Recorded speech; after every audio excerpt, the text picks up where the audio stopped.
I'm Amanda Borges here with The Spin. It's official. VeonBell will not play for the Steelers in 2018. Senior NFL writer Charles Robinson joins me on the phone now from Pittsburgh. Charles, Bell did not sign his franchise tag by the 4 p.m. Eastern deadline. What's the feeling around Steelers headquarters now that we know Bell will not play this season?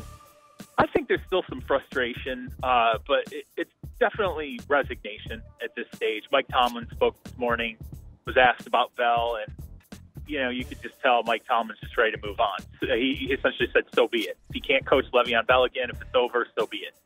I think that is how the franchise has felt now, really going back toward last week. There was a feeling that the Steelers were to the point where they just didn't even want Bell to report. Like, let's just get it over with. Let's move on. We've got our running back. And now, both parties can kind of go their separate ways. VeonBell head towards free agency. The Steelers now know what their offensive pieces are going to be, and they don't have to be asked the VeonBell question anymore. And I think it's probably better for all parties involved that we just move on.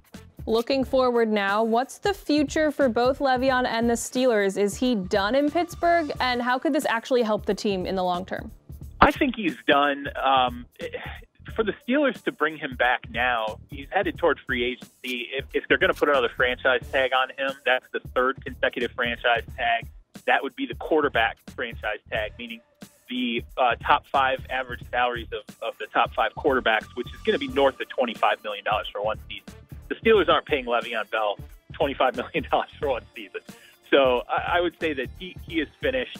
There's no reason for them to put on a transition tag because another team is going to offer VeonBell an extremely lucrative contract that the Steelers aren't likely to match. They would have given it to him by now if they were going to blow out his salary.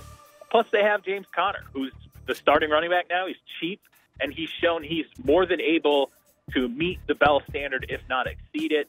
I think the Steelers now are sitting here going, hey, now we've got $14.5 million in salary cap space this season, and if we don't use that, it rolls into 2019. So there's a little bit of a silver lining for the Steelers. Not only do they have a cheap running back in place who is a high-caliber, high-quality player, but they have another $14.5 million on their cap starting in 2019. That gives this team very solid prospects going forward to get involved in free agency and really continue to lengthen that Ben Roethlisberger Super Bowl with them. As you said, Charles, it's time to move on, and now the Steelers will do just that as they move ahead to focus on the Jaguars this Sunday. Thank you, Charles. For more on this and everything around the NFL, keep it locked right here on The Spin.